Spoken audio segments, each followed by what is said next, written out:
Average का तीसरा भाग, जब समूह में कोई व्यक्ति शामिल हो या निकाला जाए। इसमें दो प्रकार के प्रश्न हैं। पहला प्रश्न है जब कोई नया व्यक्ति शामिल हो रहा हो। जैसे कि हम प्रश्न देखते हैं, 18 छात्रों की कक्षा का औसत भार 22 किलोग्राम है।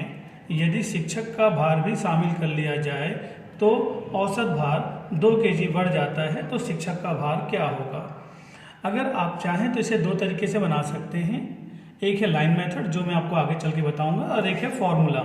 तो फिलहाल पहला क्वेश्चन है, तो हम इसको थोड़ा फॉर्मूले को समझते हुए बनाने की कोशिश करते हैं। तो क्वेश्चन में कह रहा है कि 18 छात्रों की कक्षा का औसत भार 22 केजी है। थोड़ा समझने की कोशिश करते हैं हम। यहाँ पे 18 छात्र हैं, इनकी औसत वजन 22 केजी है। शिक्षक का भार भी शामिल कर लिया जाए तो शिक्षक 18 प्लस 1 19 लोग हो गए, तो औसत कितना बढ़ जा रहा है, 2 केजी बढ़ जा रहा है, मतलब 24 केजी हो जा रहा है। तो फॉर्मूला कहता है हमें कि जो नया व्यक्ति आया है, तो नया कौन आया है, नया आया है शिक्षक। तो शिक्षक की जो आयु होगी वो जो है नया औसत, तो आप देखते हैं नया औसत जो है वो कितना है, 24। उसके बाद आपको ध्यान रखना है यहाँ पे वृद्धि या कमी, उसके पहले प्लस और माइनस लिखा हुआ है, तो वृद्धि होने पर प्लस का चिन्ह यूज करेंगे और कमी होने पे माइनस का चिन्ह यूज करेंगे। तो हम देख रहे हैं 2 केजी वृद्धि हो रही है, तो हमने प्लस यूज किया। कितनी वृद्धि हो रही है, 2 केजी वृद्धि हो रही है। और उसके बाद पूर्व में संख्या, तो पूर्व में जो हमारे पास विद्यार्थी थे वो कितने थे, 18 थे। तो अगर हम फॉर्मूला हमें याद है तो हम इस फॉर्मूले के हिसाब से इस वैल्यू को पुट करके आंसर देख सकते हैं। ये है 24 और ये है 36। 24 और 36 को जब आप जोड़ेंगे तो आपका आंसर आ जाएगा 60। तो ये आपका हुआ पहला तरीका जहाँ पे हम फॉर्मूला लगाते हैं। लेकिन अब मैं आपको एक ऐसा तरीका बताने जा रहा हूँ जिससे आप औसत के लगभग 70% क्वेश्चंस आसानी से बना सकते हैं। उसे हम कहते हैं लाइन मेथड। इसी क्वेश्चन को हम लाइन मेथड से कैसे बनाएंगे अब हम देखते हैं। लाइन मेथड पे हम उसी क्वेश्चन को देखें फिर से। क्वेश्चन क्या बोला है आपके पास में, 18 छात्र हैं, औसत कितना है, 22 का औसत है। एक शिक्षक को आपने शामिल कर लिए हैं, तो 18 में एक और व्यक्ति जुड़ जाएगा तो 19 हो जाएंगे। और शिक्षक के शामिल होने से 2 केजी वेट बढ़ जा रहा है, 22 के जगह कितना हो जाएगा, 24 हो जाएगा। देखिए ये तो प्रश्न है, किसी भी क्वेश्चन को बनाने के लिए प्रश्न को तो पढ़ना ही पड़ेगा। और जब हम प्रश्न को पढ़ते हैं उसी दौरान हम इसको भी एंट्री कर सकते हैं कि हमारे जो क्वेश्चन है उसका मेन पॉइंट क्या है। अब इसको सॉल्व कैसे करेंगे उसको थोड़ा सा ध्यान से देखिए यहाँ पे 18 लोग हैं, यहाँ पे 19 हो गया, तो एक व्यक्ति की वृद्धि हो रही है। और यहाँ पे 22 हैं, 22 का 24 हो गया, यहाँ पे भी 2 व्यक्ति की वृद्धि हो रही है। तो बस आप जो चेंजिंग आ रहा है उसी पे फोकस करिए। तो चेंज जो आ रहा है उस पे देखिए। ये जो 1 है, ध्यान से देखेंगे, इस 1 का मल्टीप्लिकेशन हम इसके साथ कर दें, 1 × 24 प्लस ये जो 2 है इसका मल्टीप्लिकेशन हम इसके साथ कर दें, 2 गुणे में 18। तो ये क्वेश्चन जो है 24 और 36 दोनों को जोड़ेंगे तो आपका आंसर कितना आ जाएगा, 60 आ जाएगा। ये धीरे धीरे प्रैक्टिस के बाद में ये डायरेक्ट मौखिक बन जाएगा, लेकिन चूंकि शुरुआत है इसलिए थोड़ी सी परेशानी होगी। मैंने क्या बोला, सबसे पहले क्वेश्चंस को पढ़ना है, पढ़ने के बाद में उसको आप पॉइंट आउट करना है, लिखना है। लिखने के बाद में 2 अलग अलग कंडीशन में गैप देखना है, इधर 1 बढ़ रहा है, इधर 2 बढ़ रहा है, तो इधर जो चेंजिंग आया है इसको इसके नीचे में जो संख्या है इससे मल्टीप्लाई करना है, और यहाँ जो डिफरेंस है उसके साथ में इसको मल्टीप्लाई करना है, और दोनों के हिसाब से क्वेश्चन आसानी से बन जाएगा। कुछ क्वेश्चन और देख रहे हैं जिसपे हम लाइन मेथड को आसानी से समझ सकते हैं। अब हम देखते हैं क्वेश्चन नंबर 2। किसी दफ्तर में 6 कर्मचारी हैं और उनकी औसत आयु 37 है, तो 6 लोगों की औसत आयु 37। एक नया कर्मचारी नियुक्त होने पर, एक नया हो गया, 6 और 1 कितने हो गए, 7 कर्मचारी हो गए। औसत आयु में 2 वर्ष क्या हो जा रहा है, कम हो जा रहा है। इस बार ध्यान रखिएगा, पहले बढ़ रहा था, अब नए व्यक्ति के आने से औसत आयु क्या हो रही है, कम हो रही है। कितनी कम हो जा रही है, 2 कम हो जा रही है। तो 37 में से 2 हटा देंगे तो आपका आंसर हो जाएगा 35। तो ये हो गया क्वेश्चन के कॉम्बिनेशन को, क्वेश्चन को पढ़ के आपने लिखा। अब देखिए क्वेश्चन को सॉल्व कैसे करना है।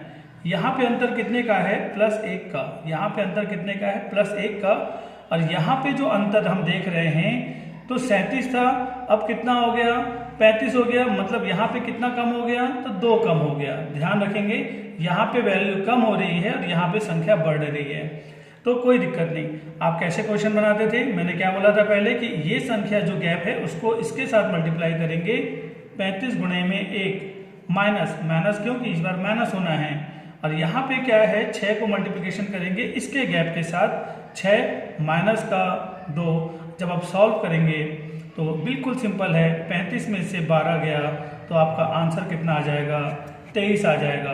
केवल लाइन मेथड को थोड़ा सा ध्यान दीजिए। अभी हम 3-4 क्वेश्चन और देख रहे हैं तो आप थोड़ा सा लगातार कोशिश करेंगे तो लाइन मेथड क्लियर हो जाएगा। लाइन मेथड के क्लियर हो जाने से आपको औसत के साथ साथ में अनुपात हो गया, आयु हो गया, और ऐसे बहुत से चैप्टर्स हैं जहाँ पे मैं आपको लाइन मेथड से समझाने की कोशिश करूँगा। ये सबसे बेस्ट मेथड होता है, एक ही अप्रोच से आप बहुत सारे क्वेश्चन कर सकते हैं, फॉर्मूले याद करने की जरूरत आपको नहीं पड़ेगी। अगला क्वेश्चन देखते हैं, क्वेश्चन नंबर 3। क्वेश्चन को ध्यान से देखते हैं। एक बल्लेबाज अपनी 15वीं पारी में 76 रन बनाता है। तो क्वेश्चन में दे रखा है कि वो अपनी 15वीं पारी में 76 रन बना रहा है, क्वेश्चन में दे रखा है। उसका औसत 2 रन बढ़ जाता है। इससे क्या हो रहा है कि जो उसका औसत है वो 2 रन बढ़ जा रहा है। तो क्वेश्चन कह रहा है कि 15वीं पारी के बाद में उसका औसत क्या है। देखिए क्वेश्चन अलग है, लेकिन मैंने क्या बोला, अगर आप लाइन मेथड को ठीक से समझते हैं तो आपको क्वेश्चन किसी प्रकार का भी क्यों ना हो, लाइन मेथड से हर क्वेश्चन बनता है। तो क्वेश्चन के थोड़ा सा चेंज करेंगे हम मान लेंगे कि 14 पारी तक उसका जो औसत था वो था n। अब 15वीं पारी में उसका औसत जो है वो क्या हो रहा है कि 2 बढ़ जा रहा है, तो n+2। अब देखिए इससे हम क्या करते थे, जब भी हमारे पास 2 रिलेशन आ जाता था तो हम क्या करते थे, यहाँ पे देखते थे गैप कितना 1 का है, यहाँ पे गैप कितना है 2 का है, इसके साथ में इसको मल्टीप्लाई करेंगे तो n+2 हो जाएगा, और इसके साथ में इसको मल्टीप्लाई करेंगे। एक बार ध्यान रखेंगे इधर भी प्लस है इधर भी प्लस है, सेम साइन है, तो प्रॉब्लम नहीं है। तो 14 दूनी कितना हो जाएगा आपके पास में 28। तो इतना रन बनवाया 15वीं पारी में, तो इस बार आपको 15वीं पारी का रन दे रखा है, कितना दे रखा है 76। तो आप देखिए n+2 क्या है 15वां पारी का औसत, 15 पारी के बाद का औसत, और आपसे n+2 का ही वैल्यू पूछा है। 15 पारी के बाद उसका औसत कितना था, आपने कितना लिया है n+2। तो n+2 की जब आपको वैल्यू निकालनी है तो ये 28 आकर के 76 के साथ में आके माइनस हो जाएगा, और जैसे ये माइनस हो जाएगा तो आपका आंसर आ जाएगा 48। इसका मतलब ये है कि n+2 की वैल्यू आपकी 48 आ गई। इसका मतलब यही है कि 15वीं पारी में उसका औसत क्या था। देखिए अगर सिंपल था, इस क्वेश्चन को मैं फॉर्मूले से बनाना चाहूँ या लॉजिक से बनाना चाहूँ तो कहीं ना कहीं मुझे परेशानी होगी, लेकिन अगर आपको एक बार लाइन मेथड क्लियर हो जाता है तो औसत के लगभग सारे क्वेश्चन को आप आसानी से बना सकते हैं। बिल्कुल सिंपल था। क्वेश्चन ने बोला कि एक बल्लेबाज ने 15वीं पारी में 76 रन बनाया, उसका औसत 2 रन बढ़ गया, मतलब उसके पहले 14 पारी तक अगर उसका औसत n था तो 15वीं पारी के बाद में n+ कितना हो जाएगा 2 हो जाएगा। आपको 2 अलग अलग औसत दे रखे हैं, तो जिस प्रकार से हम पहले बनाते थे उस प्रकार से हम बनाएंगे तो हमें पता चल चुके जाएगा कि 15वीं पारी में टोटल रन कितना बनाया, तो इतना रन बनाया, ये डिफरेंस है। और वो डिफरेंस आपको दे रखा है तो क्वेश्चन को सॉल्व करने में दिक्कत नहीं जाएगा। बस कंफ्यूज मत होइएगा। आपसे बोलता है कि 14 पारी तक उसका औसत कितना था तो मैं n की वैल्यू निकालता, लेकिन मुझे क्वेश्चन बोला है 15वीं पारी में औसत कितना है 15 पारी के बाद, तो मुझे यहाँ पे n+2 का मान निकालना है। अब हम देखते हैं क्वेश्चन नंबर 4। क्वेश्चन नंबर 4, 5 वर्ष पूर्व ABCD की औसत आयु 45 वर्ष थी। वर्तमान में E के शामिल होने से इनकी औसत आयु 39 वर्ष हो जाती है, तो E की वर्तमान आयु क्या है। देखिए यहाँ पे मैं क्वेश्चन थोड़ा फास्ट पढ़ रहा हूँ, आप इसको थोड़ा रुक रुक के समझ के पढ़ेंगे, और जो भी समझ में आएगा उसको नोट करने की कोशिश करेंगे। कैसे कि 5 वर्ष पूर्व की बात हो रही है, ABCD 4 लोग हैं, इनकी औसत आयु कितनी है, तो इनकी औसत आयु है 45। ये 4 साल पहले की बात हो रही है, 5 साल पहले की बात हो रही थी। तो अगर 5 साल पहले इतना है तो वर्तमान में कितना होगा, तो ध्यान रखिए जब आप वर्तमान में आएंगे इन चारों की बातें करेंगे तो ध्यान रखिएगा कि अगर 5 साल पहले किसी की वर्तमान आयु का औसत 45 है 5 साल पहले, तो वर्तमान में कितना होगा, मैंने पहले हिस्से में बताया था, पढ़ाया था आपको कि अगर 5 साल पहले 45 है तो वर्तमान की बात करेंगे तो सभी में 5 जुड़ जाएगा, तो डायरेक्ट वर्तमान कितना हो जाएगा, ये हो जाएगा 50। देखिए 5 साल पहले अगर औसत 45 है तो वर्तमान में कितना हो जाएगा, 5 साल पहले किसी की उम्र अगर 45 साल है तो आज कितना है, तो 45 में 5 साल बढ़ेंगे, तो इसका मतलब औसत कितना हो जाएगा, 50 हो जाएगा। अब आगे बढ़ते हैं, वर्तमान में ई भी शामिल हो गया, ई शामिल हो गया तो टोटल 4 लोग तो पहले से थे, एक व्यक्ति और आ गया, टोटल मिला के 5 लोग आ गए, और आने से क्या हुआ कि इनका औसत कितना हो गया, 49 ईयर्स हो गया। तो पूछ रहा है ई की वर्तमान आयु, जो डिफरेंस है उस व्यक्ति की वर्तमान आयु क्या है, ये आपसे पूछा है। तो चलिए, आपको तो दोनों के दोनों वर्तमान में रिलेशन मालूम हो गए हैं, तो आप आराम से इस क्वेश्चन को बना सकते हैं। कैसे, यहाँ पे गैप कितना, +1 का, यहाँ पे देखें तो यहाँ पे ऊपर से नीचे आ रहे थे और यहाँ पे क्या हो रहा है, गैप नीचे से ऊपर जा रहा है, इसलिए यहाँ पे जो गैप है 50 से 49 हो गया, मतलब -1 का हो गया। तो चलिए, गैप भी आपने निकाल लिया, ये भी निकाल लिया, तो क्वेश्चन कैसे बनेगा, ये वैल्यू को 49 से मल्टीप्लाई करेंगे, नीचे से मल्टीप्लाई करेंगे तो 1 × 49, और ये जो 4 है इसका मल्टीप्लिकेशन इसके साथ में करेंगे, 4 गुणे में 1, और यहाँ पे हो जाएगा माइनस। तो अगर आप सॉल्व करेंगे तो आपको सिंपल तरीके से क्वेश्चन में कितना मिल जाएगा, 49 - 4 = आपका आंसर कितना आ जाएगा, 45। बिल्कुल सिंपल क्वेश्चन है। यहाँ मुझे केवल ये ध्यान रखना है कि यहाँ पे जो औसत दे रखा है वो 5 साल पहले का है। अगर 5 साल पहले औसत 45 है तो उस समूह का वर्तमान में औसत कितना हो जाएगा, 50। अब बाकी चीजें आसानी से आप बना सकते हैं। अब हम देखते हैं क्वेश्चन नंबर 5। क्वेश्चन नंबर 5, 3 वर्ष पहले एक परिवार के 5 सदस्यों की औसत आयु 17 वर्ष थी। यदि परिवार में एक बच्चे के बढ़ जाने पर भी वर्तमान आयु वही रहती है तो बच्चे की वर्तमान आयु क्या है। देखिए, क्वेश्चन को तो देखने में अलग टाइप का दिख रहा है, बट क्वेश्चन सारे सेम है, क्योंकि आपको मैं जो इस चैप्टर में पढ़ा रहा हूँ एक जैसे प्रश्न पढ़ा रहा हूँ। कैसे, 3 वर्ष पहले, 3 वर्ष पूर्व 5 लोगों की औसत आयु कितनी है, 17 साल है। तो 3 साल पहले की बात हो रही है और वर्तमान में पूछ भी रहा है, तो एक काम करें, सबसे पहले इसको वर्तमान में कन्वर्ट कर दें। वर्तमान में इन 5 लोगों का औसत कितना हो जाएगा, 17 तो पहले में था, 3 और जुड़ जाएगा, 17 और 3 कितना हो जाएगा, 20 हो जाएगा। यहाँ पे क्वेश्चन कहता है यदि परिवार में एक बच्चे के आ जाने पर, पहले 5 लोग थे, अब एक और बच्चा आ गया 6, वर्तमान आयु वही रहती है जो पहले थी। तो यहाँ पे देखिए, पहले वर्तमान आयु कितनी थी, 17 थी, अभी भी कितनी है, 17 है। देखिए, वर्तमान आयु 17 है, ऐसा क्वेश्चन में बोला है, वही रहती है जो पहले थी। तो यहाँ पे सिंपल से आपको 2 रिलेशन ढूंढने थे, दोनों आपने ढूंढ लिए। अब आपको क्वेश्चन आने में कोई प्रॉब्लम नहीं। यहाँ पे आप देख रहे हैं कि कितना हो रहा है, यहाँ पे 1 बढ़ रहा है, और यहाँ पे देखिए तो 3 क्या हो रहा है, यहाँ पे कम हो रहा है, क्योंकि 20 का कितना हो रहा है, ये 17 हो रहा है, 3 कम हो रहा है। तो बिल्कुल ठीक है, आपके पास गैप भी मिल गया। तो बस आप सिंपल सॉल्व करिए, 1 का गुणा 17 के साथ करिए, 1 गुणे में 17 माइनस, क्योंकि यहाँ पे माइनस चाहिए साइन है, 5 गुणे में 3, 5 गुणे में 3, तो 17 में से अगर आप 15 हटा देंगे तो आपका आंसर कितना हो जाएगा, 2। देखिए, क्वेश्चन में आपका पहला टारगेट होगा कि आपको 2 एवरेज निकालना है। तो इस क्वेश्चन ने बोला 3 साल पहले 5 सदस्यों की औसत आयु 17 है, तो ठीक है। अगर 3 साल पहले है तो वर्तमान में कितना हो जाएगा, ये वैल्यू है यहाँ पे 17, 3 20 हो जाएगा, तीनों का 3 3 बढ़ जाएगा। एक बच्चे के जन्म लेने के बाद भी वर्तमान आयु वही रहती है, मतलब जो भी इनका औसत है यहाँ पे यही है यहाँ पे।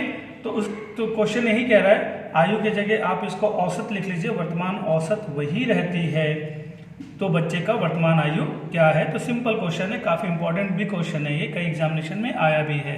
क्वेश्चन नंबर 6 देखते हैं। क्वेश्चन नंबर 6, किसी समूह में कुछ छात्रों का औसत आयु 40 kg है। इस समूह में 58.5 kg वाले नए छात्र के शामिल हो जाने से समूह का औसत भार 0.5 kg बढ़ जाता है, तो इस समूह के छात्रों का पूर्व संख्या क्या है वो बताइए। देखिए, ये जो चीज है इसको समझते हैं। कुछ मतलब पहले कितने लोग थे, आपसे ये जानने की कोशिश कर रहा है। जैसे कि मान लेते हैं पहले जो लोग छात्रों की संख्या थी वो थी n, उनका औसत वजन जो था वो था 40 kg। अब इसमें एक नया छात्र आ गया, उसका कितना है n+1। इसके आने से क्या हो रहा है, कितना kg बढ़ रहा है, ये 0.5 kg बढ़ रहा है, मतलब 40.5। लेकिन आपको ये जरूर पता है कि नया छात्र का वजन कितना है आपके पास में 58.5 kg है। तो क्वेश्चन में क्या था कि कुछ छात्र थे जिनका औसत भार 40 kg था। इस समूह में 58.5 kg वाला नया छात्र के आ जाने से औसत इतना हो जाता है, 0.5 kg बढ़ जाता है। तो इस समूह में छात्रों की पूर्व संख्या मतलब n की वैल्यू बतानी है आपको। तो चलिए हमने क्या देखा कि यहाँ पे कितने का गैप है, 1 का गैप है, यहाँ पे कितने का गैप है, 0.5 का गैप है। दोनों सेम है, दोनों पॉजिटिव हैं, ये भी आप बढ़ रहा है, ये भी बढ़ रहा है। तो इसका मल्टीप्लिकेशन इसके साथ और इसका मल्टीप्लिकेशन इसके साथ। तो चलिए 1 का मल्टीप्लिकेशन 40.5 के साथ करेंगे और 0.5 का मल्टीप्लिकेशन n के साथ करेंगे। इससे हमें पता ये चल जाएगा कि जो नया छात्र आया है उसका वजन कितना है। लेकिन यहाँ पे तो हमें नए छात्र का वजन दे रखा है, तो अच्छी बात है। तो ये जो वैल्यू नए छात्र का वजन जो हमने निकाला है और ये 58.5 वो वजन है जो कि हमें पहले से दे रखा है। तो ऐसे में क्या करना है उसको फिर से समझते हैं, केवल सॉल्व करना है। 40.5 जो है इधर प्लस है, उधर जाकर के माइनस हो जाएगा। तो 58.5 में से 40.5 अगर मैं हटा दूंगा तो 5 से 5 गया, ये 18 हो गया। तो देखिए इसको मैं क्या लिख सकता हूँ, डेसिमल नीचे आ जाएगा, ये इधर आ जाएगा, 5 से कितने बार में जाएगा, 2 बार में जाएगा। और ये वैल्यू जो अपॉन में 2 आया है इधर आके मल्टीप्लाई हो जाएगा। तो n की जो वैल्यू आ जाएगी 18 हो जाएगी। मतलब समूह में पहले कितने लोग थे, 18 लोग थे, 18 छात्र थे, उनकी औसत आयु 40 साल थी। यही हमें बताना था कि समूह में पूर्व में छात्रों की संख्या क्या है। तो ज़्यादा कोई प्रॉब्लम लेने की जरूरत नहीं है। यहाँ से मैं छात्र का जो नया छात्र आया है उसका वजन निकाल सकता हूँ। तो यहाँ से जो वजन निकालूंगा n के रूप में होगा, वेरिएबल्स के रूप में होगा। तो इसको सॉल्व करने के लिए मुझे कहीं ना कहीं क्वेश्चन में छात्र का वजन दिया होगा जो मैं सामने रखूंगा और आराम से मैं क्वेश्चन में n की वैल्यू निकाल सकता हूँ। अब मैं देखता हूँ क्वेश्चन नंबर 7। क्वेश्चन नंबर 7 ये काफ़ी बार एग्जामिनेशन में आ चुका है, क्योंकि इसमें क्या होता है कि अभी तक एक विद्यार्थी आ रहा था, अब हमको क्वेश्चन में 10 विद्यार्थी आएंगे। तो जो भी हमारा जो आंसर आएगा वो 10 विद्यार्थियों का योग के बराबर होगा, जिसका औसत हम 10 से भाग करके निकालेंगे। मैं क्या बोल रहा हूँ उसको क्वेश्चन में समझने की कोशिश करते हैं हम। यहाँ पे क्वेश्चन क्या है आपके पास में, 40 छात्रों की औसत आयु 15 वर्ष है। 10 नए छात्रों के शामिल होने से उसका औसत आयु 0.2 वर्ष बढ़ जाता है। तो नए शामिल छात्रों की औसत आयु क्या है ये पता करनी है। तो चलिए क्वेश्चन में जो बोला मैं लिखते चल रहा हूँ। पहला बोला 40 छात्रों की औसत आयु 15 वर्ष है। इस बार ध्यान रखेंगे 10 नए छात्र आए हैं, तो 10 नए छात्र आ गया मतलब कितने हो गया, 50। 10 नए छात्रों के आने से क्या हो रहा है, औसत आयु 0.2 वर्ष बढ़ रहा है, मतलब 15.2 वर्ष हो जा रहा है। तो क्वेश्चन कह रहा है कि नए शामिल हुए छात्रों की औसत आयु क्या है। तो चलिए अपन पहले सॉल्व करें। यहाँ पे कितने लोग हैं, गैप है 10 का, यहाँ पे गैप कितना है 0.2 का। ये 10 का मल्टीप्लिकेशन किसके साथ होगा, 15.2 के साथ में 10 का मल्टीप्लिकेशन होगा। अब 0.2 का मल्टीप्लिकेशन किसके साथ में होगा, 40 के साथ में होगा। 40 गुणा 0.2, बस कैलकुलेट कर लीजिए। सिंपल तरीके से कोई फॉर्मूला लगाने की जरूरत नहीं, केवल आपको कैलकुलेशन में ही थोड़ा सा यहाँ पे ध्यान देना पड़ेगा और कुछ नहीं। यहाँ से डेसिमल हटेगा, नीचे 10 आ जाएगा, 10 से ये कैंसिल हो जाएगा, 4 दूनी 8। जब आप इसको ऐड करेंगे तो 160। लेकिन यहाँ पे ध्यान देना है 160 एक बच्चे का आयु नहीं है, ये 10 छात्रों का, 10 छात्रों का योग है। हमसे योग नहीं पूछा, डिफरेंस नहीं पूछा, हमसे पूछा औसत। तो हम क्या जानते हैं, औसत बराबर योग। योग कितना है 10 छात्रों का, 160 बटे में छात्रों की संख्या, कैंसिल हो जाएगा। तो हमारा आंसर जो आ जाएगा बिल्कुल सिंपल तरीके से 16 आ जाएगा। देखिए लाइन मेथड ऐसा मेथड है जिससे आप काफ़ी अच्छे से क्वेश्चन बना सकते हैं। अब बहुत ही कम समय में एग्जामिनेशंस में ये ध्यान रखिए कि एग्जामिनेशन में समय की कीमत बहुत है, क्योंकि एग्जामिनेशन हॉल में बहुत सारे बच्चे बैठे रहते हैं, उतना गवर्नमेंट के पास जॉब नहीं है। तो उस कंडीशन में मैथ्स का स्टैंडर्ड धीरे धीरे थोड़ा थोड़ा टफ होते जा रहा है। और मैथ्स आप फॉर्मूले से नहीं बना सकते, लेकिन हाँ मैं आपको थोड़ा थोड़ा फॉर्मूला भी बता रहा हूँ। अगर आप बिल्कुल नहीं कर सकते तो आप फॉर्मूले से भी करने की कोशिश करें। अब हम देखते हैं टाइप नंबर 2 का क्वेश्चन। जब समूह में कोई व्यक्ति निकाला जाए, तो देखिए जब समूह में कोई व्यक्ति निकाला जाए तो उसके लिए जो फॉर्मूला लगेगा वो फॉर्मूला मैं यहाँ पे लिख दे रहा हूँ, क्योंकि मैं एक क्वेश्चन जो है फॉर्मूले से बनाने की कोशिश करता हूँ, बाकी मैं फॉर्मूले का यूज नहीं करता। तो फॉर्मूले को आप देखिए और थोड़ा सा समझने की कोशिश करिए। 39 छात्रों और उनकी एक शिक्षिका का औसत आयु 11 वर्ष है। शिक्षिका की आयु को हटा दिया जाए तो देखिए इस बार तक, अब इसके पहले जितने क्वेश्चंस किए थे वहाँ पे हम नए व्यक्ति को शामिल कर रहे थे, यहाँ पे हम निकाल रहे हैं। तो उनके औसत में 1 अंक की कमी आ जाती है तो शिक्षिका की आयु क्या होगी। तो चलिए मैं फॉर्मूले का यूज करके एक क्वेश्चन बनाता हूँ। यहाँ पे शिक्षिका की आयु आपसे पूछा है ना, तो शिक्षिका की आयु के बारे में मैंने क्या बताया, पूर्व में क्या औसत था, तो पता चला औसत तो पहले 11 था सभी का, प्लस क्यों प्लस कर रहे हैं यहाँ पे, क्योंकि यहाँ पे कमी हो रही है तो प्लस का यूज हम किसके लिए करते हैं, कमी के लिए करते हैं। प्लस कितनी कमी हो रही है, तो 1 साल की कमी हो रही है, गुणे में। अब शिक्षिका के हटने के बाद में, ठीक है ना, पहले कितने छात्र थे, 39 स्टूडेंट थे, तब स्टूडेंट्स कितने बचे हैं आपके पास, अभी भी 39 है, क्योंकि शिक्षिका का आपने काउंटिंग नहीं किया है।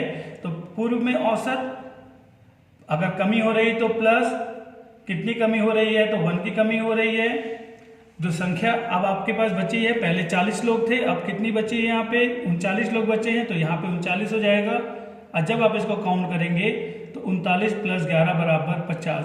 देखिए कितना इजी है देखने में, लेकिन एक चीज याद रखिएगा कि इजी तो बहुत है, लेकिन हर क्वेश्चन के लिए फॉर्मूले याद कर पाना या ट्रिक याद कर पाना पॉसिबल नहीं हो पाता है। तो हम इस क्वेश्चन को लाइन मेथड से समझने की कोशिश करते हैं। क्वेश्चन नंबर 9 में इसी प्रकार का क्वेश्चन देखने को मिलेगा आपको। क्वेश्चन नंबर 9, किसी कक्षा में 50 विद्यार्थी हैं और उनका औसत भार 45 kg है। इनमें से एक विद्यार्थी के कक्षा छोड़ने पर औसत भार 100 ग्राम कम हो जाता है, तो कक्षा छोड़ के गए विद्यार्थी का भार बताइए। तो थोड़ा सा मैं बता दूं आपको, यहाँ पे केजी है, यहाँ पे ग्राम है, तो 100 ग्राम को अगर मैं केजी में लिखना चाहूँ तो 1000 से डिवाइड करना पड़ेगा, और 1000 पे डिवाइड करने का मतलब होता है 0.1 हम केजी में लिखेंगे। 100 ग्राम को केजी में 0.1 केजी लिखते हैं। तो चलिए क्वेश्चन में देखते हैं, चाहे आए शामिल हो चाहे निकल जाए या जो भी क्वेश्चन हो, हम लाइन मेथड पे ट्राई करते हैं कि दो अलग अलग रेशियो है। विद्यार्थी कितने थे, 50 थे, औसत भार कितनी थी, 45 थी। एक विद्यार्थी छोड़ के चला गया तो विद्यार्थी कितने हो गए, 49 हो गए। औसत भार कितनी हो गया, तो 100 ग्राम कम।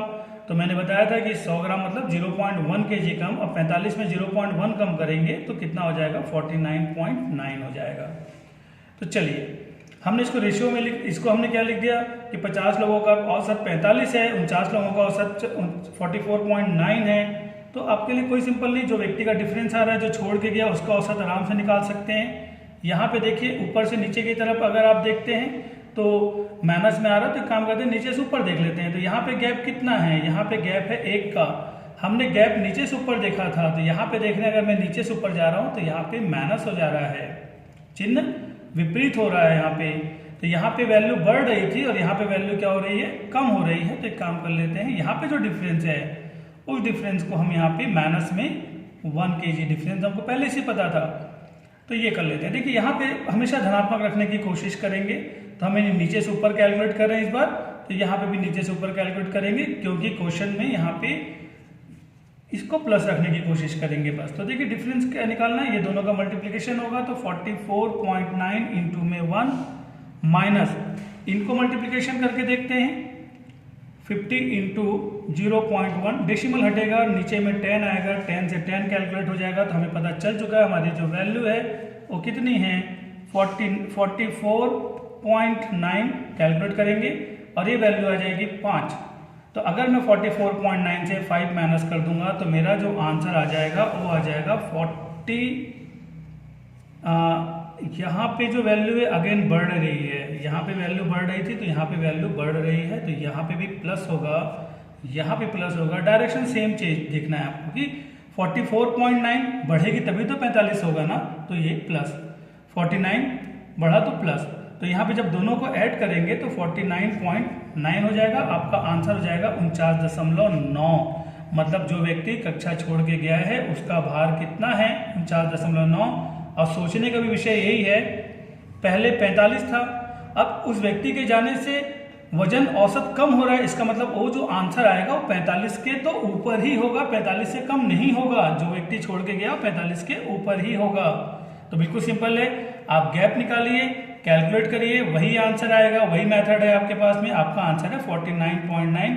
अंतिम क्वेश्चन देख रहे हैं, क्वेश्चन नंबर 10। क्वेश्चन नंबर 10, 36 विद्यार्थियों की औसत आयु 27 वर्ष है। एक विद्यार्थी के कक्षा छोड़ने के कारण शेष विद्यार्थियों की औसत आयु 3 माह बढ़ जाती है, तो कक्षा छोड़ने वाले विद्यार्थी की आयु क्या है। देखिए यहाँ पे माह का प्रॉब्लम मंथ में दे रखा है, यहाँ पे ईयर में दे रखा है, इसका ध्यान रखेंगे। चलिए क्वेश्चन देखते हैं। 36 लोग थे, इनका एवरेज कितना था, 27 था। एक व्यक्ति चला गया, बचे कितने, 35। लेकिन इसके जाने से हो क्या रहा है कि इनका जो औसत है वो औसत जो है वो 3 महीने बढ़ जा रहा है। मतलब ये 27 वर्ष 3 माह हो जाएगा। औसत जो है 27 वर्ष 3 माह हो जाएगा। क्योंकि 27 जो है वर्षों में है, 3 जो है मंथ में, इसलिए हम डायरेक्ट नहीं जोड़ सकते, इसलिए हमको ऐसा लिखना पड़ेगा। चलिए गैप देखते हैं। ऊपर से नीचे आ रहे हैं या नीचे से ऊपर चलते हैं। 35, क्योंकि इधर पॉजिटिव रखना है, एक का डिफरेंस है, बट डिफरेंस कैसे, नीचे से ऊपर जा रहे हैं तो एक बढ़ रहा है। तो हम यहाँ पे भी नीचे से ऊपर जाएंगे। तो जब हम नीचे से ऊपर जाएंगे तो पता चल रहा है यहाँ पे 27 साल 3 महीना है और यहाँ पे 27 वर्ष है। तो मतलब 3 महीना कम हो रहा है। जैसे आप नीचे से ऊपर जा रहे हैं तो आपके पास 3 महीना जो है ये कम हो रहा है, 3 मंथ जो है वो कम हो रहा है। तो डिफरेंस जो है माइनस पे लेंगे हम यहाँ पे। देखिए 35 से 36 बढ़ा, 27 साल 3 महीना, क्योंकि हम नीचे से ऊपर कंपेयर किए हैं तो यहाँ पे भी नीचे से ऊपर कंपेयर करेंगे। तो पहले 27 साल 3 महीना था, अब कितना हो गया, 27 वर्ष हो गया। तो इसका मतलब यही है कि जब हम नीचे से ऊपर गए तो 3 महीना कम हो गया। तो चलिए क्वेश्चन कैसे बनाने बोला था मैं, गैप भी निकाल लिए। तो क्वेश्चन कैसे बनाना है, पहला तो 1 का मल्टीप्लीकेशन इसके साथ करेंगे। 1 × 27 ईयर्स 3 मंथ हो जाएगा। ये माइनस को ध्यान रखेंगे। ये 3 मंथ को किससे मल्टीप्लाई करेंगे, 3 मंथ को हम मल्टीप्लाई करने वाले हैं 36 के साथ। देखिए कैलकुलेशन तो हमने 36 के साथ मल्टीप्लाई कर दिया। माइनस क्यों किया, क्योंकि ये तो प्लस था लेकिन यहाँ पे क्या माइनस था, इसलिए इसका डिफरेंस है माइनस भी हो गया ये। अब इसको कैलकुलेशन कैसे करेंगे ये सोचने का विषय है, क्योंकि ये मंथ में दे रखा है। तो आपको मालूम है कि 1 महीने मंथ को अगर ईयर में बदलना है तो आपको 12 से डिवाइड करना पड़ेगा। 12 24 12 से अगर आप देखेंगे तो 12 24 12 दिया कितना हो गया आपके पास 36। तो आपके पास कितना हो गया 27 ईयर्स 3 मंथ आपके पास दे रखा है। और 3 तिया 9, किस मंथ ये महीना किस में कन्वर्ट हो गया, साल में कन्वर्ट हो गया। यहाँ पे आया 9 साल आया, महीना में कुछ नहीं है। तो दोनों में क्या करना है, माइनस साइन करना है। दोनों का साइन डिफरेंस है, दोनों को माइनस करेंगे तो कितनी वैल्यू आ जाएगी आपके पास में, आपके पास में जो वैल्यूज आ जाएगी वो आ जाएगी 18 साल और यहाँ पे कितना आ जाएगा 3 महीना। तो जो आपका आंसर होगा वो हो जाएगा 18 साल 3 महीना उस व्यक्ति की आयु है जिसने कक्षा छोड़ के गया है। देखिए लाइन मेथड आपको सीखना ही पड़ेगा, नहीं तो आप औसत के क्वेश्चनों में, हर औसत में इतने प्रकार के क्वेश्चन है कि आप फंस जाएंगे। ज़्यादा सोचने की कोशिश करके बेसिक से बनाने की कोशिश करेंगे तो एक चीज़ याद रखिएगा, ज़्यादा सोचने से एग्जामिनेशन हॉल में आप फंस जाएंगे। तो आपको लाइन मेथड की प्रैक्टिस करनी है। ये 10 क्वेश्चनों को अगर आपने अच्छे से प्रैक्टिस कर लिया तो काफ़ी सारे क्वेश्चन यहाँ पे कवर हो रहे हैं। जैसे किसी क्वेश्चन में देखिए 36 विद्यार्थियों का औसत 27 वर्ष था। एक विद्यार्थी के कक्षा छोड़ने के कारण शेष की आयु 3 माह बढ़ जाती है, तो कक्षा छोड़ने वाले विद्यार्थियों की आयु बताइए। तो इसमें अगर मंथ वाले हैं, ईयर वाले हैं, उन क्वेश्चनों को भी आप लाइन मेथड से आसानी से बना सकते हैं। और इसके अलग टाइप के क्वेश्चन हम अगले भाग में